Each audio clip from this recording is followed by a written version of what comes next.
네, 안녕하세요. 하승민입니다. 오늘 A라이브 시간에는 미세먼지와 건강에 대해 알아보겠습니다. 네, 미세먼지를 봄의 불청객이라고 하는데요. 네, 미세먼지는 어떤 물질이고 우리 몸에 어떤 피해를 주는지 그리고 어떻게 관리해야 하는지 정리해 보도록 하겠습니다. 네, 먼지는 대기 중에 떠다니거나 흩날려 내려오는 입자상 물질을 말하는데요. 자연적으로 발생하거나 석탄, 석유 등의 화석 연료를 태울 때 공장, 자동차 등의 배출가스에서 많이 발생을 하게 됩니다. 네, 대기 오염 물질을 특성에 따라 나눌 때 가스 상태의 오염 물질에 대비되는 형태로 입자상 오염 물질이라고도 합니다. 네, 발생한 뒤에 일정 기간 대기 중에 흩어져서 존재하게 되는데 대기 중에 존재할 때는 시정 장애를 일으키기도 하고요. 눈에 보이지 않을 만큼 매우 작기 때문에 호흡기를 거쳐 폐 등에 침투하거나 혈관을 따라 체내로 이동해서 건강에 나쁜 영향을 미치게 되는 것이죠. 네, 2013년에는 세계보건기구 산하의 국제암연구소에서 미세먼지를 사람에게 바람이 확인된 1군 발암물질로 지정을 하였습니다. 네, 미세먼지의 크기는 어느 정도 될까요? 네, 화면을 보시면 머리카락의 굵기가 50에서 180 마이크로미터 정도인데 이 마이크로미터는 100만 분의 1미터이니까 이 머리카락은 1mm의 약 10분의 1 전후로 이렇게 생각하시면 될 것 같습니다. 네, 혈액 중에 백혈구는 25 마이크로미터, 코로나 바이러스의 크기는 0.1에서 0.5 마이크로미터 정도이고요.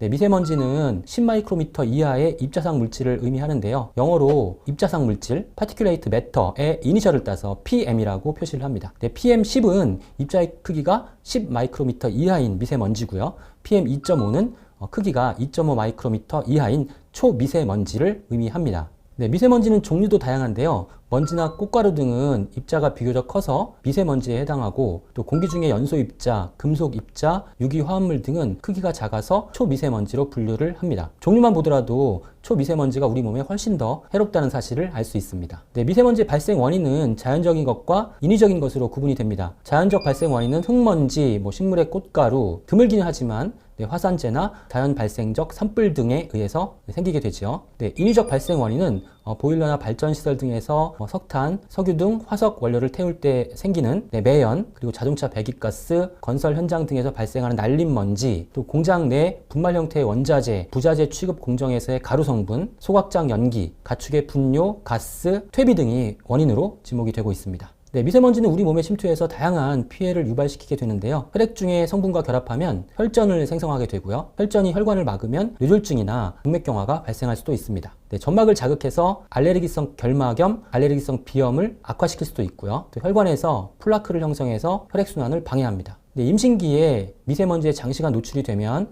태아의 성장을 저해하게 되고 저체중아 출산이나 조산의 위험성이 커지게 되고요. 또 호흡기, 심혈관계, 기저질환자의 병세를 악화시킬 수 있습니다. 네, 미세먼지 주요 폐해에 대해서 조금 더 알아보도록 하겠습니다. 네, 만약에 미세먼지의 농도와 성분이 동일하다면 입자 크기가 더 작을수록 건강에 해롭습니다. 네, 같은 농도인 경우에는 PM2.5는 PM10보다 더 넓은 표면적을 갖기 때문에 다른 유해 물질들이 더 많이 흡착될 수 있게 되겠죠. 또한 입자 크기가 더 작기 때문에 기관지에서 다른 인체 기관으로 이동할 가능성도 높아집니다. 네, 일단 미세먼지가 우리 몸속으로 들어오면은 면역을 담당하는 세포가 먼지를 제거해서 우리 몸을 지키도록 작용하게 되는데 이때 부작용인 염증 반응이 나타나는데요. 네, 기도, 폐, 심혈관, 뇌 등 우리 몸의 각 기관에서 이러한 염증 반응이 발생하면 천식, 또 호흡기, 심혈관계 질환 등이 유발될 수 있습니다. 네, 미세먼지가 면역 독성을 유발한다는 논문인데요. 내용을 살펴보면 미세먼지의 입자 크기가 작을수록 우리 몸 깊숙이 침투할 수 있게 되는데요. 큰 입자는 기도까지만 침입하지만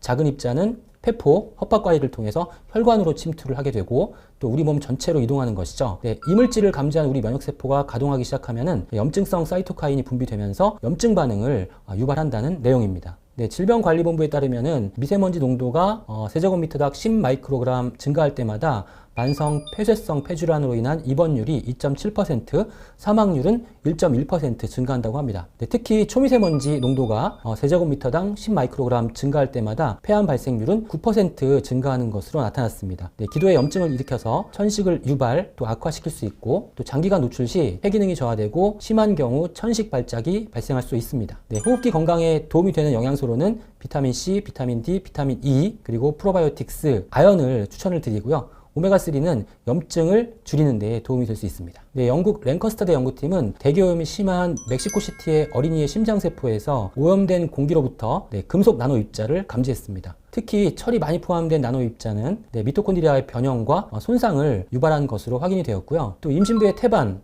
또 심지어 오염이 심한 주거 지역의 사람들의 뇌에서 미세먼지로 만들어진 나노 입자가 발견이 되었습니다. 심하게 오염된 도시 지역의 사람들에게는 심장에 수십억 개의 나노 입자가 들어있을 수 있다고 추측을 했는데요. 세계 심장학회는 미세먼지에 노출되었을 때 뇌졸중 위험률이 24%, 또 심혈관 계통 질환이 25%, 폐 관련 질환은 43% 이상 증가할 수 있다고 경고하기도 하였습니다. 미세먼지는 크기가 매우 작아서 폐포를 통해 혈관에 침투해서 염증을 일으킬 수 있는데요. 이 과정에서 혈관에 손상을 주어서 협심증이나 뇌졸중으로 이어질 수 있습니다. 특히 심혈관 질환을 앓고 있는 노인들의 경우에는 미세먼지가 쌓이면 산소 교환이 원활하지 못해서 병이 악화될 수 있겠죠. 질병관리본부에 따르면 미세먼지에 장기간 노출될 경우에 심근경색과 같은 허혈성 심질환의 사망률이 30에서 80%까지 증가하는 것으로 나타났습니다. 그리고 미세먼지에 특히 주의해야 할 분들이 계신데요. 임신부, 또 어르신들, 그리고 어린이들입니다. 미세먼지는 혈관의 산화질소를 억제하는데요. 산화질소는 혈관을 확장시켜서 혈압을 낮추는 물질입니다. 코엔자임 Q10이 산화질소를 활성화시키는 역할을 하고요. 그래서 미세먼지에 도움이 되는 영양소로 심혈관 건강에 필요한 코엔자임 Q10, 오메가3 지방산, 또 GLA, 비타민 B군과 비타민 C, D, E, 그리고 식이섬유를 추천드립니다. 임신부의 경우에는 태반의 형태 변형, 태아의 혈액 공급 억제로 조산, 저체중 출산 등과 같은 태아 건강과 임신부 건강에 영향을 미치게 되죠. 임신 초기에 미세먼지에 노출이 되면 임신 후기 혈압에 불안정한 변화가 나타나고요. 초미세먼지에 노출이 되면 조산 위험이 6.8% 증가하고 임신 중독증 위험이 증가한다는 보고가 있었습니다.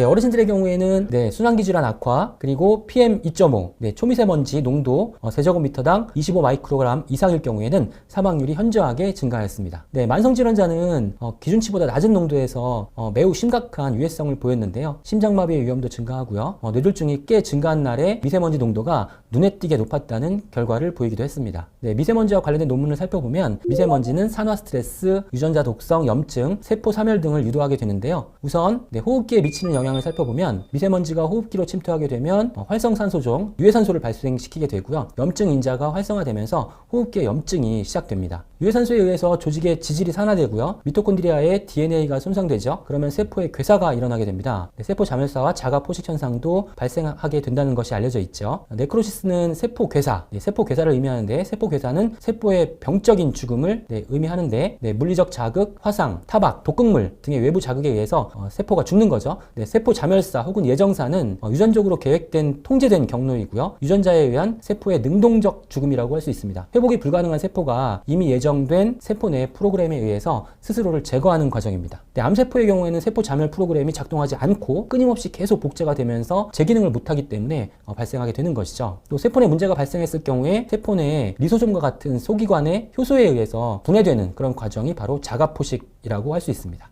미세 입자들은 후각신경이나 혈액순환을 통해서 뇌에도 침투하게 되는데요. 뇌에 존재하는 면역세포, 소교세포라고 하죠. 소교세포가 활성화되면서 역시 염증이 생기게 되고요. 치매의 원인이 되는 타우 단백질과 베타 아밀로이드가 생성되는 것으로 밝혀졌습니다. 지금까지 보신 바와 같이 미세먼지는 유해산소와 염증의 원인이 되는 것으로 확인되고 있기 때문에 미세먼지의 피해를 최소화하기 위해서는 유해산소로부터 우리 몸을 보호하는 항산화 영양소, 그리고 염증을 억제하는 영양소가 필수적입니다. 항산화 영양소로는 비타민 C와 비타민 E, 베타카로틴, 또 미네랄 중에서 셀레늄, 몰리브덴, 코엔자임 Q10이 대표적이고요. 그다음에 염증을 억제하는 영양소로는 오메가3 지방산, 비타민 B군과 비타민 D, 또 미네랄 중에서 아연과 마그네슘이 도움이 됩니다. 미세먼지에 의해서 뇌 기능이 저하된다는 사실은 이미 다양한 연구로 증명이 된 바 있습니다. 대기 오염에 장기간 노출 시 언어 능력과 수리 능력이 저하된다는 그런 점이 확인되었고요. 또 4개월 동안 도시에 대기 오염에 노출된 생쥐의 주요 뇌 영역에서 기능이 떨어지고 염증 반응이 일어난다는 점도 밝혀졌습니다. 또 대기 오염이 심각한 지역에 사는 사람들의 사후 뇌 샘플들은 알츠하이머의 전형적인 징후를 보이고 있다는 점도 보고가 되었습니다. 미세먼지의 농도가 높은 날에는 밖에 나가지 말아야지 이렇게 말씀하시는 분들이 계신데요. 사실 실내 미세먼지도 안심할 수 있는 수준은 아닙니다. 세계보건기구에서는 연간 실외 공기 오염으로 인한 사망자가 370만 명, 실내 공기 오염으로 인한 사망자는 그보다 더 많은 430만 명으로 실내 공기 오염도 심각함을 경고를 한 바가 있죠. 음식의 조리나 난방, 전기 전자제품 사용 등이 실내 공기 오염의 주범이고요. 호흡기 면역 체계가 약한 영유아, 노약자, 임신부, 또 환자분들은 각별한 주의가 필요하다는 사실은 이미 잘 알려져 있습니다.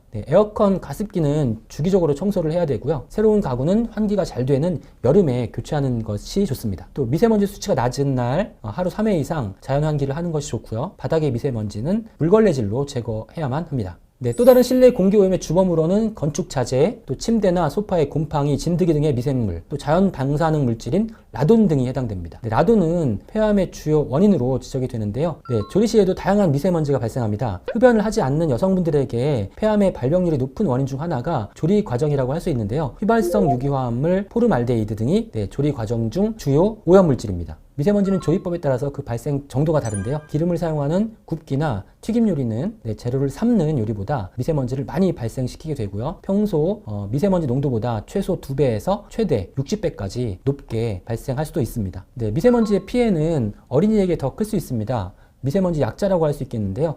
어린의 경우에는 분당 12회 호흡을 하는 반면에 어린이는 분당 20회 호흡을 합니다. 체중 1kg당 호흡량이 성인은 200리터, 4세는 450리터, 1세 미만은 600리터이기 때문에 어린이가 성인에 비해 체중당 호흡량이 최대 3배에 이릅니다. 그리고 어린이의 신체적 조건이 아직 완전히 성장하지 않았기 때문에 미세먼지에 매우 취약하다고 할 수 있습니다.